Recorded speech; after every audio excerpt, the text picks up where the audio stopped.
బాహు సంస్తంభయామాస మహాపరిఘసన్నిభౌ ససాద చ కపిః కట్యాం చరణౌ సంచుకోచ చ.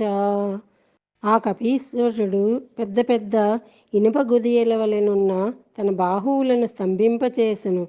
ఊపిరి బిగపెట్టి కటి ప్రదేశమును కృశింపచేసి పాదములను బాగుగా కుదించెను.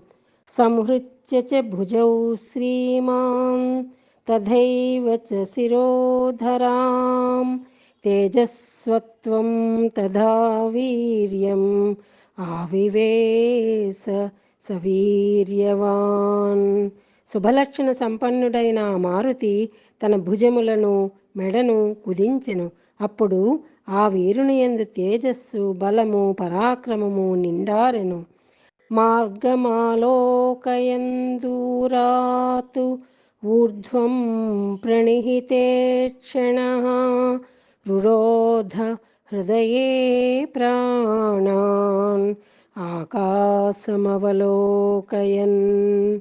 ఆ మారుతి చూపులను పైకి ప్రసరింపచేయుచు తాను వెళ్ళవలసిన మార్గమునకు దూరము నుండి పరిశీలించుచు ఆకాశమును నిశితముగా చూచుచు ఉచ్ఛ్వాసమును హృదయమునందు బిగపెట్టెను. పద్భ్యాం దృఢమవస్థానం కృత్వా సకపికుంజరః నికుంచ్య కర్ణౌ హనుమాన్ ఉత్పతిష్యన్ మహాబలః. మహాబలశాలియగు ఆ కపివరుడు పాదములను నేలపై దృఢముగా మోపి చెవులను రిక్కించి పైకెగర సన్నద్ధుడయ్యెను. వానరాన్ వానరశ్రేష్ఠ ఇదం వచనమబ్రవీతు యథా రాఘవ నిర్ముక్తః శరస్వసన విక్రమః. గచ్చేత్తద్వద్గమిష్యామి లంకాం రావణపాలితాం నహి ద్రక్ష్యామి యది తాం లంకాయాం జనకాత్మజాం. అనేనైవ హి వేగేన గమిష్యామి సురాలయం యది వా త్రిదివే సీతాం న ద్రక్ష్యామ్యకృతశ్రమః. బద్ధ్వా రాక్షసరాజానం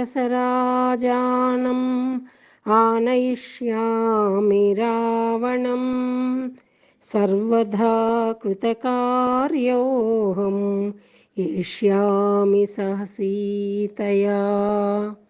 వానరశ్రేష్ఠుడైన హనుమంతుడు అంగదాది వానరులతో ఇట్లనెను.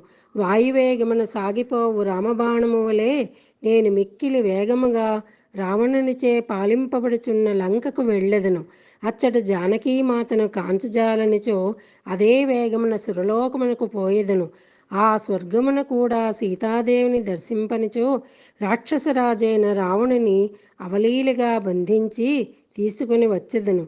ఏది ఏమైనను కృతకృత్యుడనై సీతతో సహా తిరిగి వచ్చెదను.